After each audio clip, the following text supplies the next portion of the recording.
Hola amigos, bienvenidos a un nuevo ASMR, el capítulo quinto de La Fontana de Oro de Benito Pérez Galdós en la página Wikisource. En diciembre de 1808 militaba Elías, como hemos dicho, en una partida que había levantado en Segovia el empecinado. Tuvieron varios encuentros con los franceses hasta que Soult, que salió en persecución de Moore, encontró a los guerrilleros y les hizo retroceder hacia Valladolid. Y de allí siguieron avanzando hacia el norte y llegaron hasta Astorga. Elías se quedó en Sahagún con unos cuantos hombres, dispuestos a organizar allí una partida considerable que hostilizara a Ney en su salida de Galicia. En Sahagún había un coronel segoviano que, habiéndose casado allí, vivía retirado del servicio militar. Era un hombre de elevado carácter, de mucho corazón y de bien cultivada inteligencia. Había sido muy rico, pero deparóle el cielo o el infierno una esposa que ni de encargo hubiera salido tan díscola, intratable y antojadiza. El pobre militar hacía cuanto era inimaginable para dominar el carácter de aquel basilisco, en quien parecían haberse reunido todas las malas cualidades que la naturaleza suele emplear en la elaboración de las mujeres. Empezó por hacerse excesivamente devota, y tal era su mojigatería que abandonaba a su marido y a su casa para pasarse todo el santo día entre monjas, padres graves, cofrades, penitentes, sin ocultarse más que de rosarios, escapularios, letanías, horas, antífonas y cabildeos.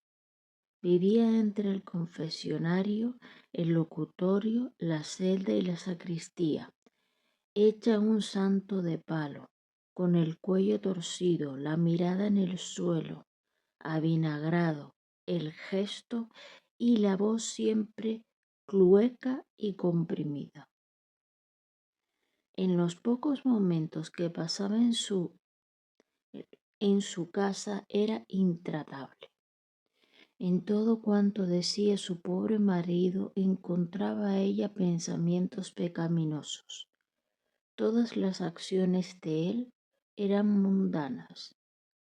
Le quemaba los libros, le sacaba el dinero para obras pías, le llenaba la casa de padres misioneros, teatinos y premostratenses. Y cuanto se hablaba de conciencia y de pecados, empezaba a mentar los de todo el mundo, sacando a la publicidad de una tertulia frailuna la vida y milagros del vecindario, para condenarla como escandalosa y corruptora de las buenas costumbres. En tocando a este punto le daban arrebatos de santa cólera y entonces no se la podía aguantar. Pero de repente la insoportable beata se volvió del revés. El fondo de su carácter era una volubilidad extrema. Cambiando repentinamente, adoptó un género de vida muy mundano. Se salía de casa y se andaba por esos mundos dando zancajos con el pretexto de que tenía una fuerte afección moral y necesitaba distracción. Acompañábala algún militar joven o algún abate verde. Su marido, viendo que era imposible detenerla en casa, tuvo que consentir en aquella vida volandera, que si bien le costaba una parte de su fortuna, le libraba por algún tiempo de las impertinencias de aquel demonio. La tercera metamorfosis de doña Clara fue peor. Le dio por ponerse enferma, y entonces no había malestar, ni dolencia, ni afección crónica, ni ataque agudo que no viniera a afligir su cuerpo. Agotó todos los ungüentos específicos y tisanas. Puso sobre un pie a todos los boticarios, curanderos, médicos y protomédicos, y visitó todos los baños minerales de España, desde la Ledesma a Paracuellos, desde Lanjarón a Fitero. Lo único que parecía aliviarla era el circunstanciado relato de sus males que hacía todos los teatinos, franciscanos, mínimos y premonstratenses, con quienes volvió a entablar místicas relaciones. Chacón, su pobre esposo, cogía el cielo con las manos y aún llegó a aplicarle el eficaz cauterio de unos cuantos palos que no produjeron otro efecto que recrudecer la feroz impertinencia de aquel enemigo. Al mismo tiempo, la fortuna del matrimonio tocaba a su término, y el desventurado marido temblaba al considerar que sería en lo porvenir de su pobre hija, entonces de 5 años de edad. La devota, la enferma, había tenido antes de ser enferma y devota una niña que se llamaba Clara, como ella, único fruto de aquel malaventurado matrimonio. Doña Clara se curó cuando lo tuvo por conveniente y se entregó de nuevo a las cosas de la iglesia, y tomándolo tan en serio que no había día que no se mortificase con disciplinazos que se oían desde la calle. Estábase de rodillas y en cruz una hora seguida. Cuando empezaba a contar los éxtasis que le daban y las visiones que tenía, era era el cuento de las cabras de Sancho. El esposo pedía a Dios que le librara de aquel infierno vivo. Doña Clara no amaba a su hija ni a su esposo, y éste, que la había amado mucho, concluyó por aborrecerla. Al fin, la Chacona, así la llamaban en el pueblo, dejó otra vez la vida devota y de la noche a la mañana se marchó a Portugal a tomar aires. Finalmente Dios la iluminó y de Portugal se fue a Brasil con unos misioneros. No se supo más de ella. El pundoroso y leal esposo respiró. Estaba libre pero pobre, enteramente pobre, sin otra cosa que un sueldo mezquino, tranquilo en cuanto a lo presente, pero inquieto sobre qué pensaba en aquella niña infeliz que iba a quedar en la miseria. En la mitad de diciembre de 1808, todo el pueblo de Sahagún salió al camino real lleno de curiosidad. El emperador Napoleón I pasaba por allí para dirigirse a Astorga en persecución de los ingleses. Llegó al pueblo, descansó 2 horas y siguió su camino, seguido de una gran parte del ejército que ocupaba a España. Cuando los franceses, guiados por Napoleón, estuvieron lejos, Sahagún se tumultuó. Tomaron las armas todos los jóvenes y, mandados por Herías y el cura de Charrión, se disponían a pelear con unos regimientos franceses que al día siguiente habían de pasar por allí para unirse al cuerpo del ejército. Aquella tarde Chacón abrazaba y besaba tiernamente a su hija, que, al ver llorar a su padre, lloraba también sin saber por qué. El coronel tenía un proyecto, el único que podía darle alguna esperanza de asegurar en lo futuro el bienestar de Clara. Había resuelto entregar en campaña, avanzar en su carrera y seguir a la nación en aquella crisis, seguro de que le pagarían sus servicios. Escribió el empecinado pidiéndole órdenes, y éste le contestó que se pusiera al frente de los 500 hombres de Sahagún y procurase batir a los regimientos franceses que iban a unirse con Napoleón en Astorga.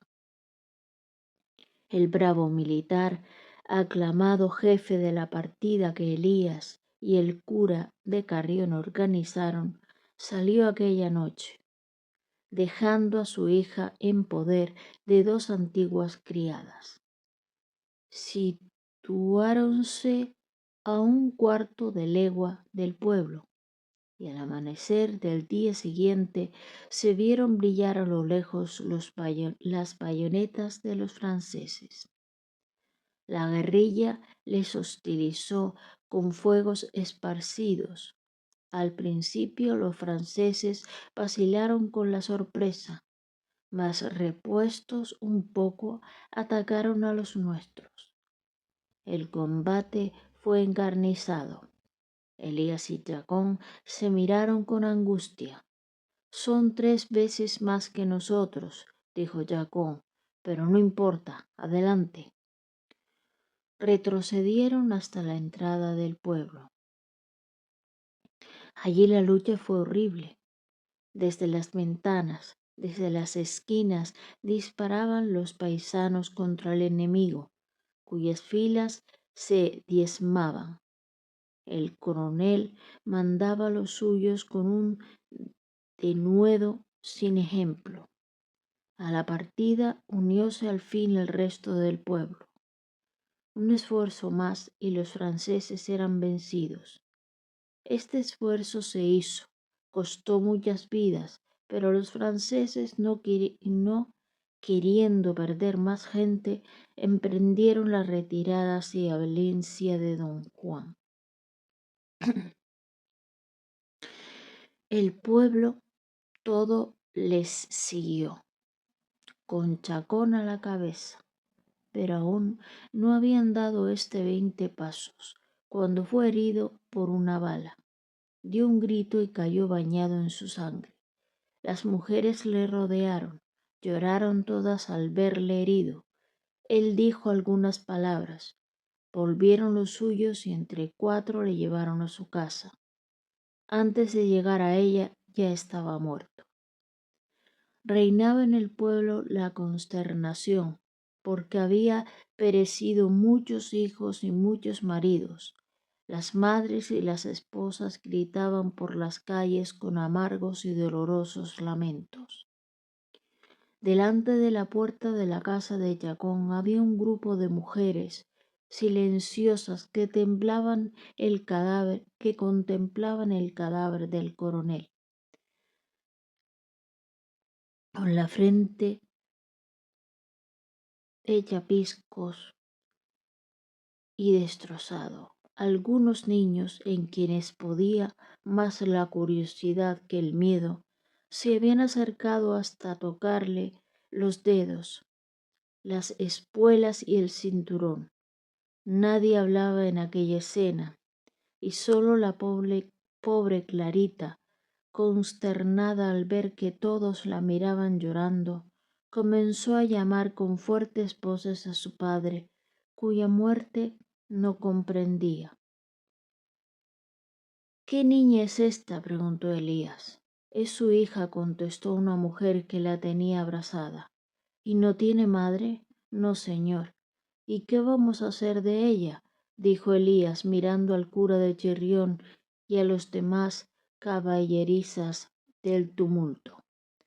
Todos se encogieron de hombros y besaron a Clara.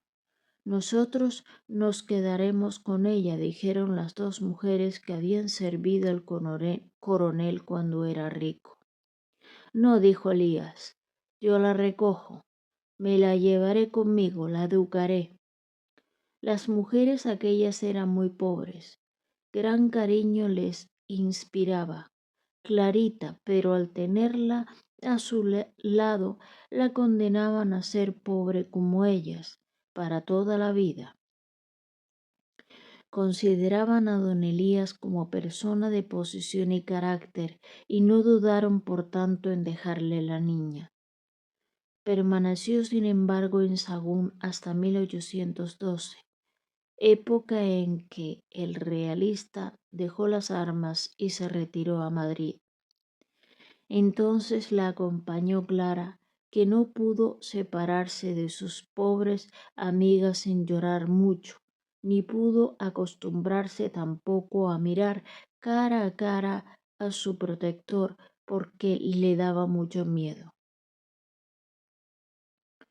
Grande fue su tristeza cuando al despertar en un hermoso día de mayo se encontró entre las obscuras paredes de la casa que conocemos en la calle de Válgame Dios.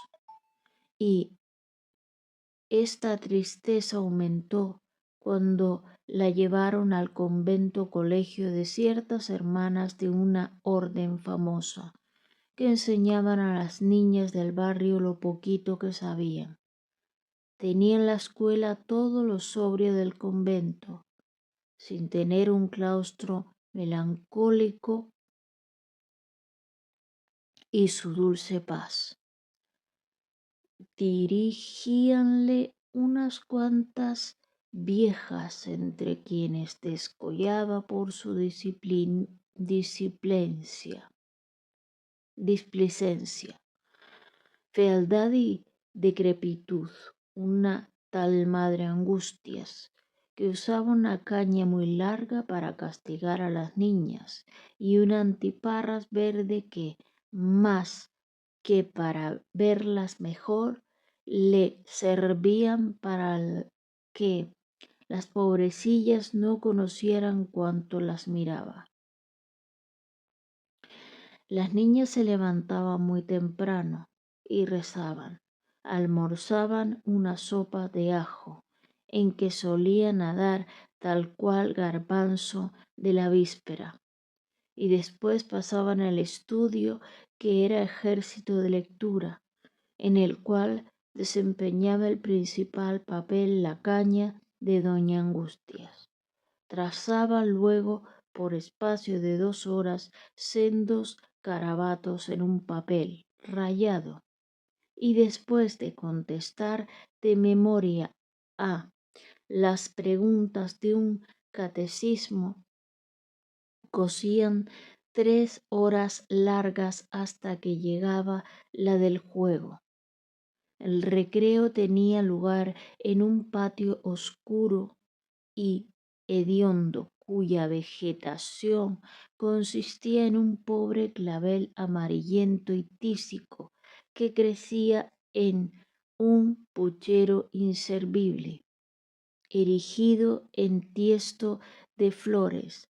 Las niñas jugaban un rato en aquella posilga hasta que la madre Angustias sonaba desde su cuarto una siniestra campanilla que reunía en torno a su caña a los tristes ángeles del muladar. Después de comer, llevaba el rosario la madre Brígida, por no poder hacerlo la madre Angustias a causa del asma que la afligía, entrecortándose la voz. Aquel rosario era interminable, porque detrás de sus infinitos paternoster venían las letanías, llagas, misterios, jaculatorias, oraciones, gozos y endechas místicas. La noche la sorprendía en aquel devoto ejercicio, y era muy común que alguna de las chiquillas, rendida bajo el peso moral de tan monótono y cansado rezo, bostezara 3 veces y se durmiera al fin benditamente. Parapetada detrás de sus antiparras, la madre Angustias observaba los bostezos y acariciaba su caña dictatorial sin decir palabra a la culpable,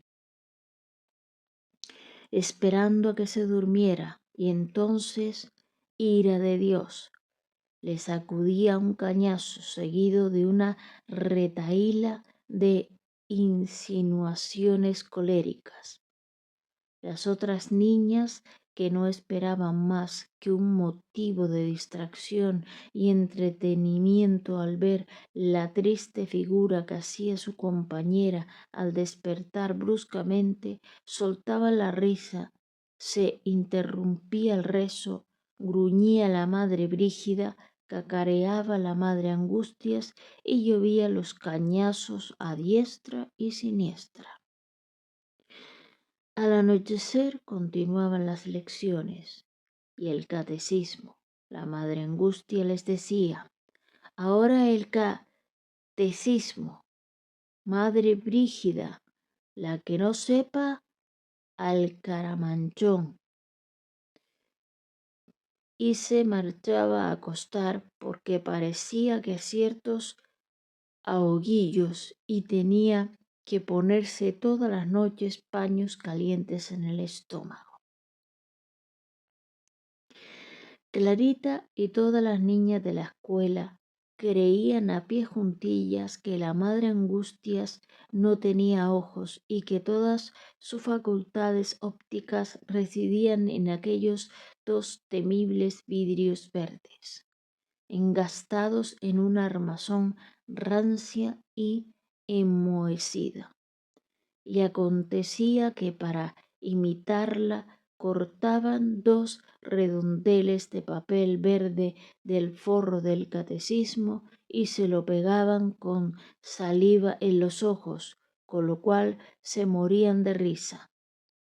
Como no podían ver gota con aquellos parches, sorprendiólas un día la madre Petronila, que era un vinagre, y después de darles muchos coscorrones las condenó a no comer ni jugar aquel día. ¿Qué horas pasaron las pobres? Otra vez se hallaban todas en el patio y ocurriéndosele a un pajarito muy flaco meterse allí por el tejado y posarse, después de chocar en los muros en el entristecido clavel, qué algaraba se armó. Aquel fue el mayor acontecimiento del año. Con pañuelos, con mantos, con cuanto hallaron a mano, le persiguieron hasta cogerle. Clara lo cogió y lo guardó muy bien en un cajoncito donde tenía la costura. A escondidas le ponían de comer por las noches. Una noche, en el momento en el que el rezo iba a principiar, Clara tenía abierto el costurero y fingiendo arreglar dentro de él alguna cosa, se ocupaba de abrirle la boca al pajarito y meterle las migas de pan que había guardado en el bolsillo. Cuando de repente alzó el vuelo, el animal revoloteó por la habitación y fue a parar a la cabeza de doña Angustias, que al verse profanada de aquel modo tomó tal cólera que el asma le ahogó la voz y estuvo gesticulando en silencio 10 minutos, roja como un tomate. Clara se quedó yerta de miedo. Clarita, exclamó la madre Angustias, ciega de furor, niña malcriada, desacato es este. ¿Qué desacato es este? Esta noche al Caramanchón.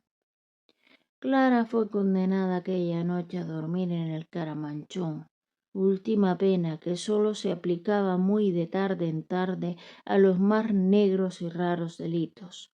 Doña Angustias continuó con su cacareo hasta que vio cumplida la terrible orden, y a la hora en que acostumbraban a recogerse, Clara fue llevada al presidio, que era un desván oscuro, fétido y pavoroso. La pobrecilla no cabía en sí de miedo al verse sola en aquel tugurio, entre 1000 objetos cuya forma no podía apreciar, tendida en un miserable jergón y expuesta al aire colado que por una ventanilla entraba.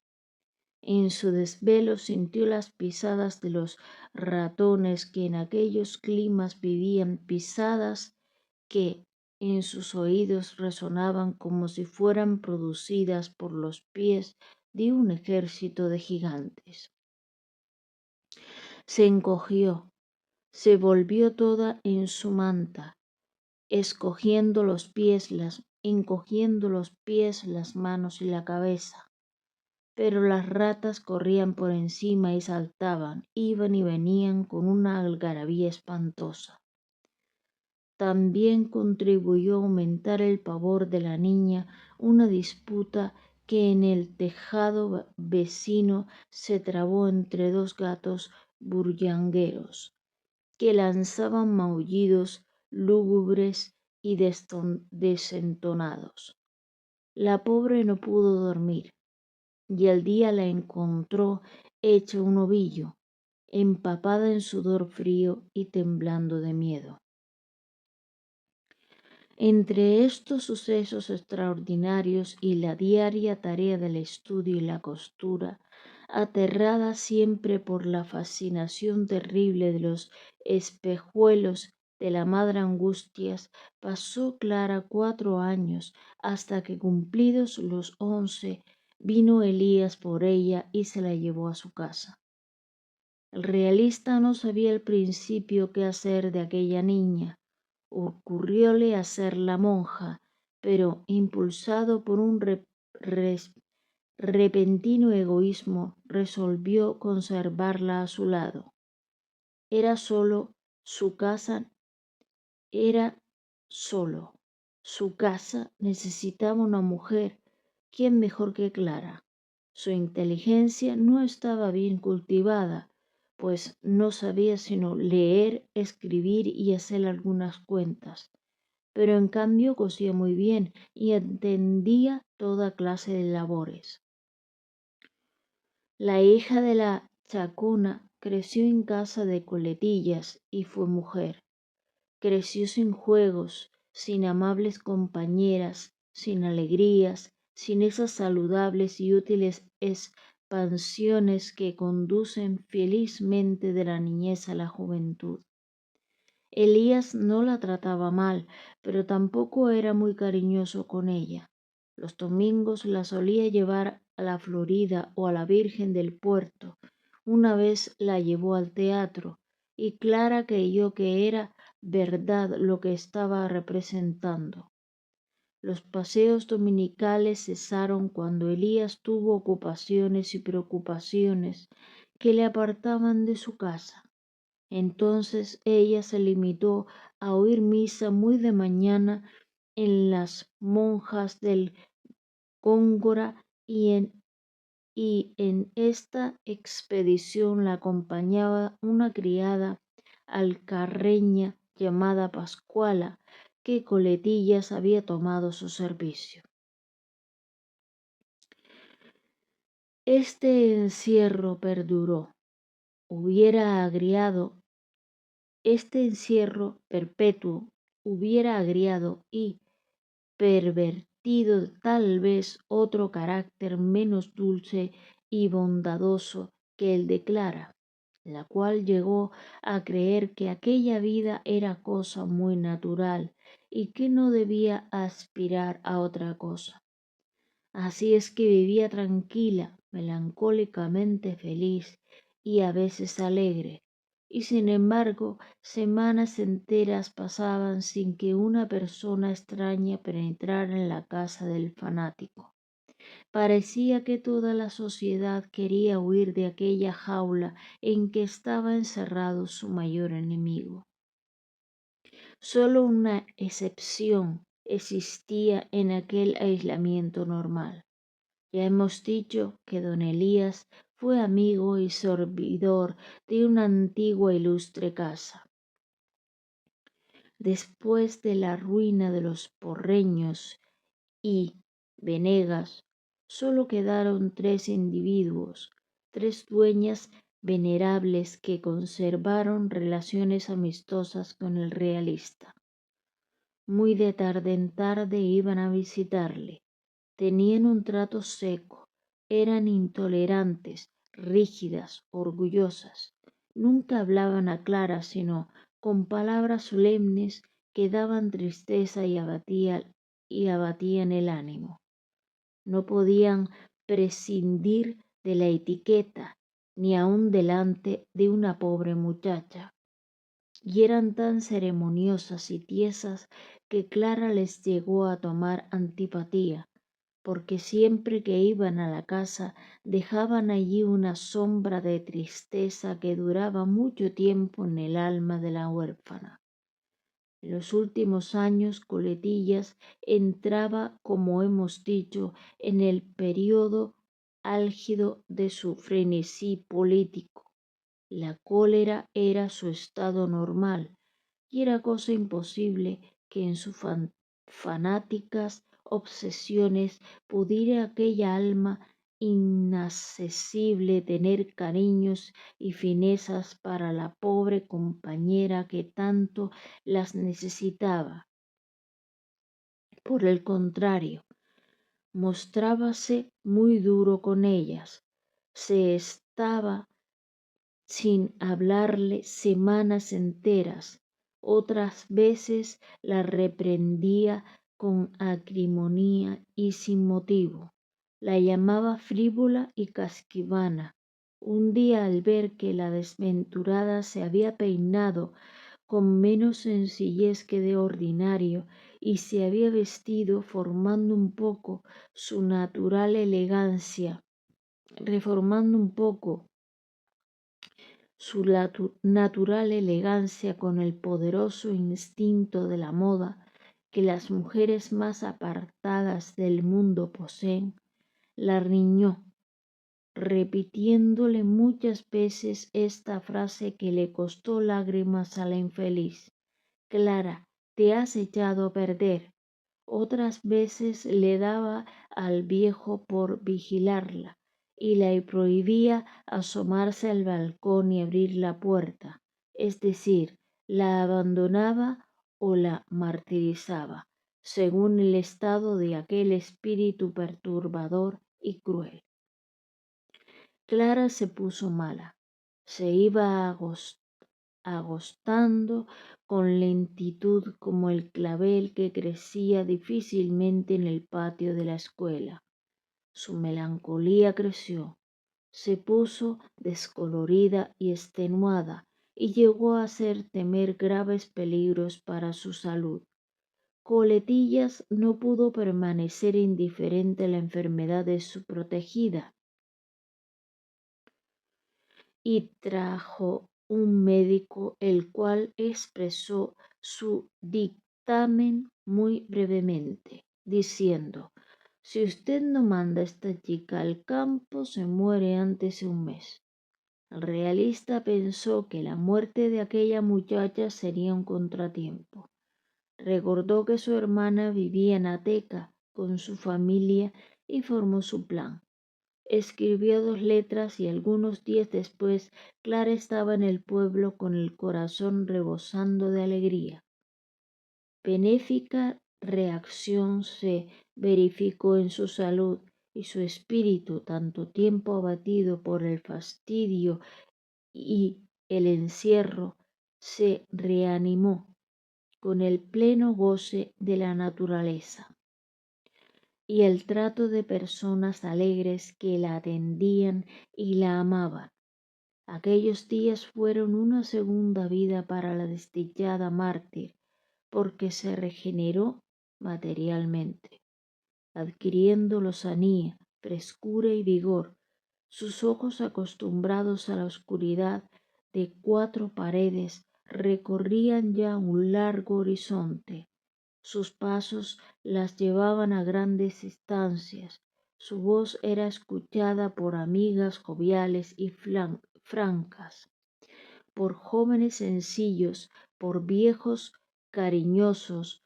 Su alegría era comprendida y compartida por otros. Sus inocentes deseos satisfechos. Conocía la amistad, la vida familiar, la confianza.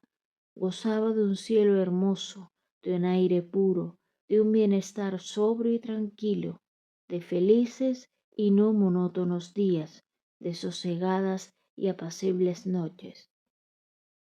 Pero durante la permanencia de Clara en Ateca pasaron cosas que influyeron poderosamente en el resto de su vida.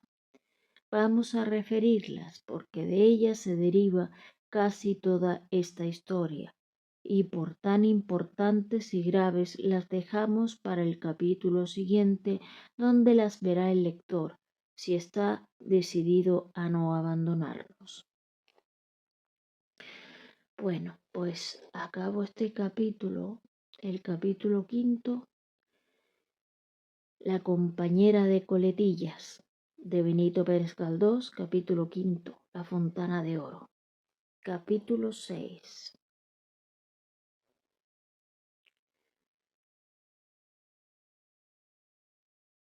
A ver si se pasa. Marta, la hermana de Elías, había quedado viuda con un hijo llamado Lázaro, que después de estudiar humanidades en Tudela, pasó a la Universidad de Zaragoza. Era un mozo como de 23 o 24 años, de agradable presencia, de ingenio muy precoz, de imaginación viva, de palabra fácil y difusa, muy impresionable y vehemente, y de recto y noble corazón. Las nuevas ideas que entonces conmovían profundamente el corazón de la juventud habían hallado en el joven Lázaro un creyente decidido. Era uno de los que, brotados en el tumulto de un aula de filosofía, militaban con pasión generosa en las filas de los propagadores políticos, entonces tan necesarios. Sucedió que los estudiantes zaragozanos trabaron una pendencia con los socios de cierto club político. El asunto tomó proporciones, intervino la autoridad universitaria y Lázaro se vio obligado a salir de Zaragoza, perdiendo curso. Esto pasaba en los días en que, destituido Riego del mando de capitán general de Aragón, hubo en aquella ciudad tumultos y manifestaciones que el gobierno quiso reprimir. Lázaro, que estaba a punto de concluir la carrera, conoció la gravedad de la situación y el disgusto que tendría su madre y su abuelo, a quienes amaba mucho. Quiso reclamar, pero fue inútil, y tuvo que retirarse a su pueblo, triste, avergonzado y lleno de dudas y temores. Pero al entrar en su casa, agitado por la zozobra y los remordimientos, vio en compañía de su madre a una persona desconocida que desde el primer momento le produjo una secreta impresión de alegría, imponiéndole sin saber por qué consuelo y esperanza. Confesó lo que le pasaba, sin disminuir la gravedad del caso, por lo cual don Fermín, su abuelo paterno, se puso serio y quiso enfadarse, y su madre lloró un poco. Pero la persona desconocida, que parecía estar allí para alegrar la casa, disipó la cólera del primero y secó las lágrimas de la segunda, mientras Lázaro, con la cabeza baja y humedecidos los ojos, permanecía inmóvil delante de sus jueces y de su defensor sin decir palabra, aunque a la verdad no era preciso, porque la joven le defendía muy bien sin desplegar gran elocuencia, sin emplear otros recursos que su claro y natural sentido, su acrisolado y generoso sentimiento. El pobre Lázaro estaba tan turbado que se le figuraba que aquella persona era una aparición, un ser enviado del cielo para ampararle en aquellos apurados momentos. Esperaba verla desaparecer al concluir su misión y la miraba con ese estupor silencioso que causa lo sobrenatural y desconocido. No tenía antecedentes de aquella joven, ni había sospechado que existiera y se encontrara allí. Pero la imagen no se desvanecía y por el contrario continuaba viéndola adornada con todos los encantos físicos y morales que puede poseer los ángeles de este mundo. No se habló más del asunto. Lázaro fue perdonado, pero no salió de sus confusiones. Explicáronle quién era Clara y por qué estaba allí, mas no por eso pudo dominar el estudiante la respetuosa y fuerte sorpresa que le había producido. Estuvo encogido y como asombrado todo el día, y temblóle la voz cuando quiso hablar con ella, y se calló al fin por temor a decir 1000 disparates. Al día siguiente despertó con una alegría exaltada, a la que sucedía bruscamente una tristeza sin igual. Su aturdimiento tomaba fases muy diversas. Tan pronto se veía atacado de un apetito insaciable de verbosidad que no podía contener, tan pronto hacía esfuerzos inauditos para pronunciar una palabra sin llegar a conseguirlo. Era un politicomano ferviente y en Zaragoza se había distinguido por sus elocuentes arengas en los clubs que le habían dado mucha celebridad. En sus conversaciones privadas se expresaba también con mucho entusiasmo y corrección. Pero esta vez de todo hablaba menos de política. Parecía que no existían ya para él ni la Revolución Francesa ni el Emilio de Rousseau, ni las cartas de Talleyrand, ni el diccionario de Voltaire.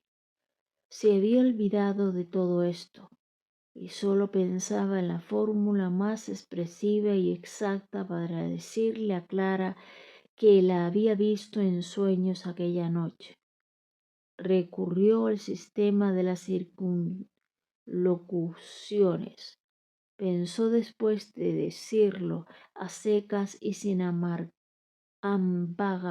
ambages, acordándose de que las alegorías se habían inventado para aquel caso, y probó todos los medios sin lograr con ninguno su objeto.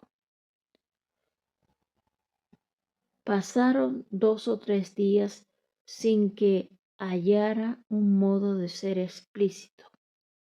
Cuando estaba solo, si entonces hablaba consigo mismo y aún parecía entablar misteriosos diálogos con aquel hermoso espíritu que encontraba siempre en todas partes, acompañándole en sus soledades e insomnios, espíritu lleno de luz y de formas de mujer que brotaban del centro mismo de la noche para mirarle inmóvil, callado y sereno.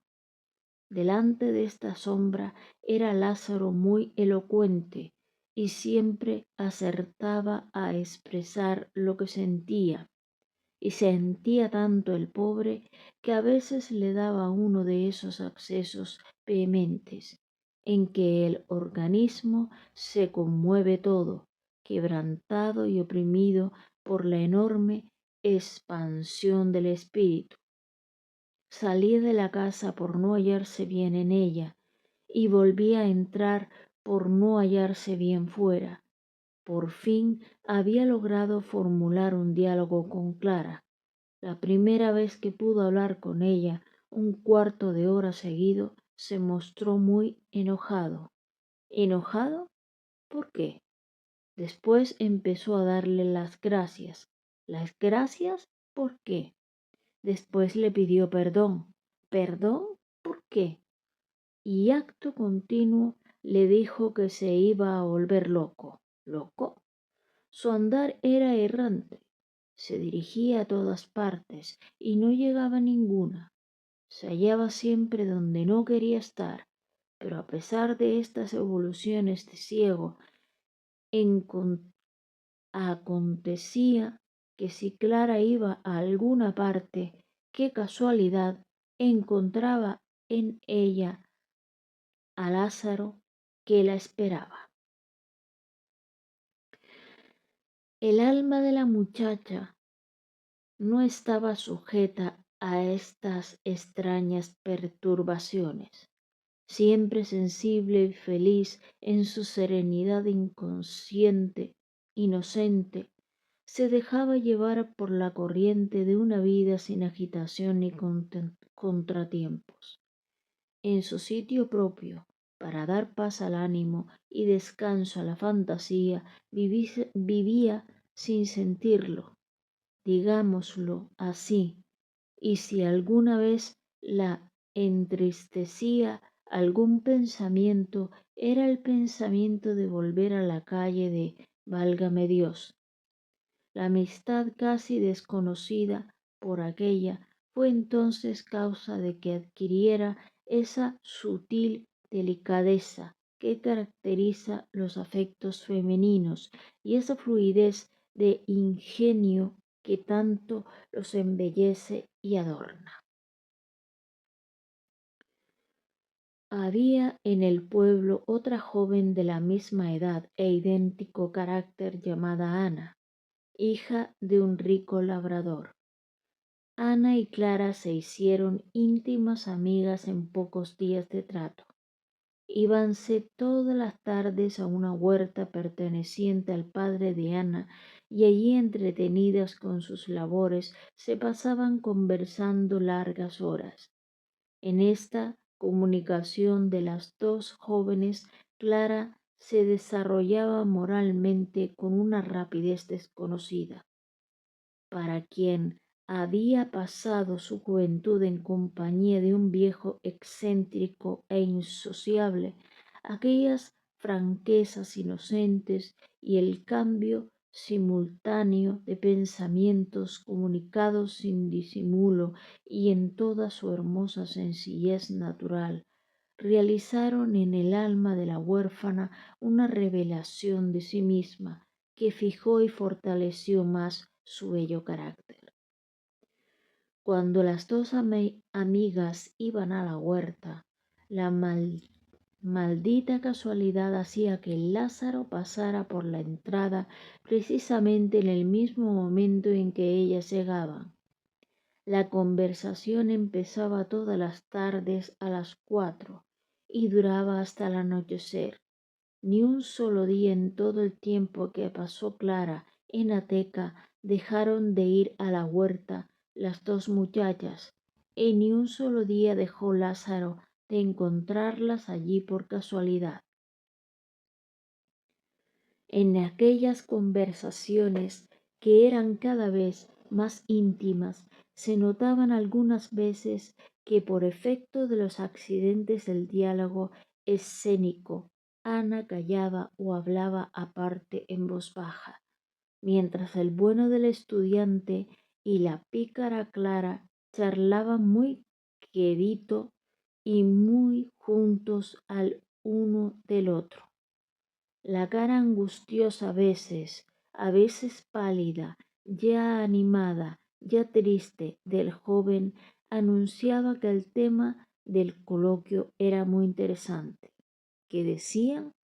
De pronto unas largas pausas en que uno y otro se quedaban mirando a la tierra un buen rato permitían a Ana alguna alusión ingeniosa cuya gracia alababa y reía ella sola.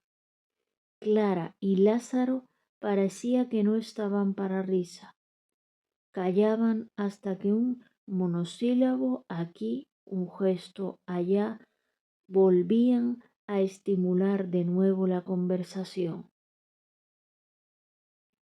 A veces él se ponía a meditar, como recapacitando lo que iba a decir, y él, que tan buena memoria tenía, se encontraba con que no se le había olvidado otra casualidad, los admirables trozos de elocuencia que tenía preparados. Hablaban del pasado, del presente, del porvenir, trazaban un plan, planeaban un proyecto. Es probable que nada de esto fuera objeto de aquellos íntimos debates.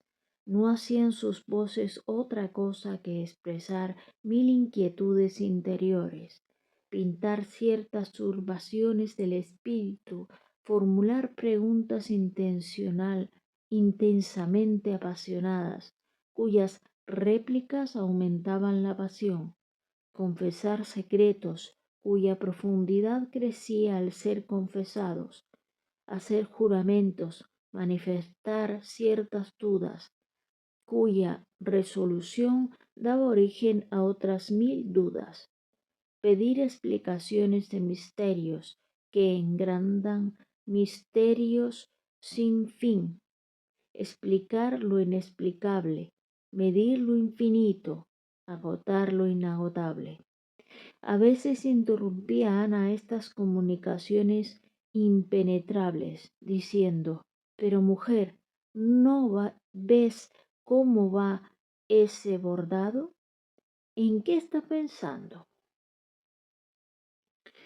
En efecto, Clara, que estaba bordando sobre cañamazo con lanas de colores una cabecilla de ángel rodeada por una guirnalda de flores, le había hecho los ojos de estambre rojo y los labios con estambre negro.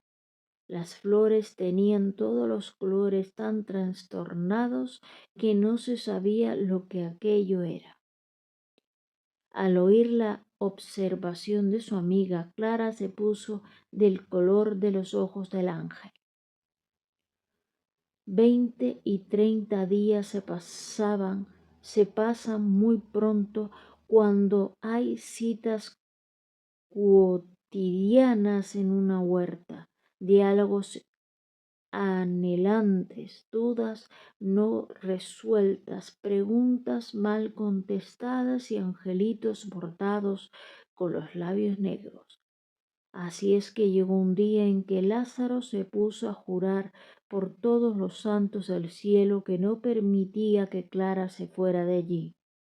Se ponía fastidioso al tocar este punto, repetía la misma cosa infinitas veces y a lo mejor empezaba a relatar un sueño que había tenido la noche anterior, del cual sueño se desprendía la imposibilidad absoluta de que él y Clara se pudieran separar.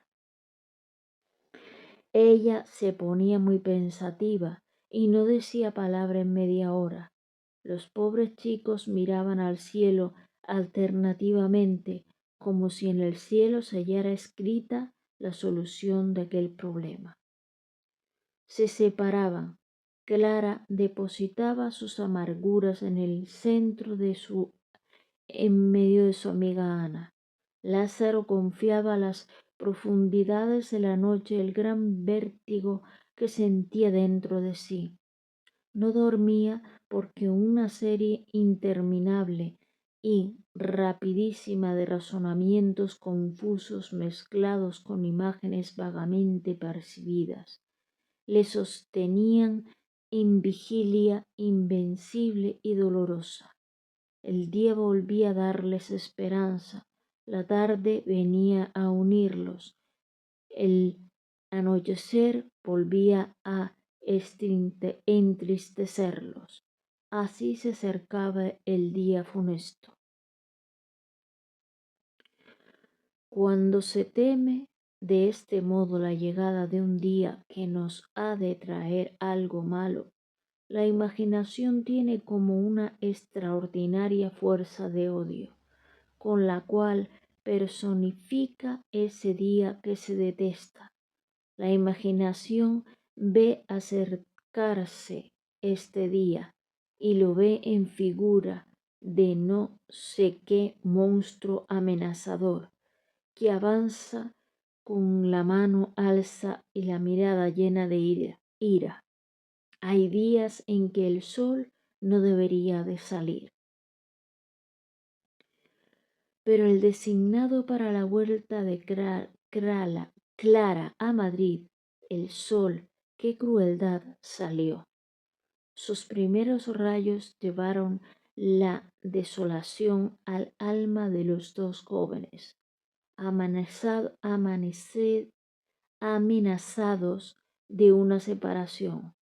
Parece que cuando se verifica una separación de esa clase, cuando se disuelve y destruye esa unidad misteriosa y fundamental de la vida humana, unidad constituida por la totalidad complementaria de dos individuos, parece decimos que debían ocurrir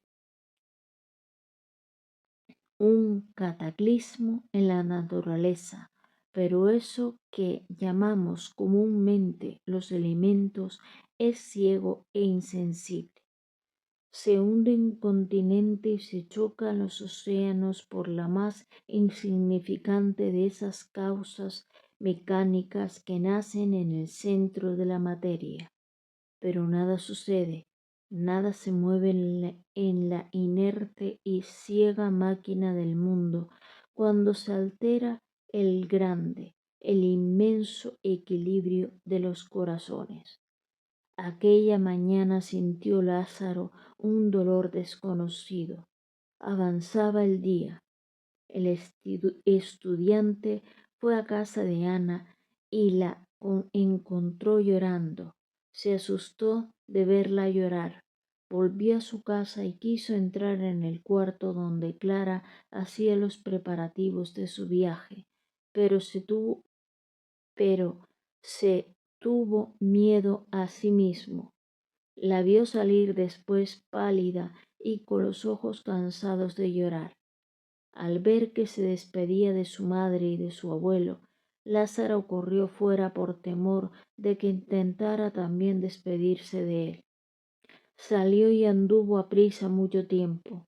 Salió del pueblo y se internó en el camino, lejos, muy lejos del pueblo. De pronto sintió el ruido de la diligencia que se acercaba. El joven se detuvo, retrocedió. La diligencia pasó rápidamente. Allí iba la huérfana desolada, con el rostro oculto entre las manos.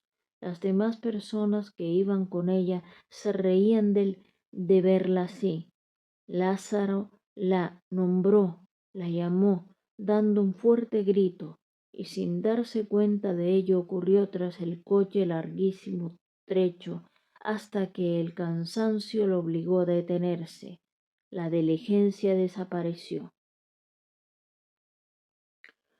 Regresó al pueblo ya entrada la noche.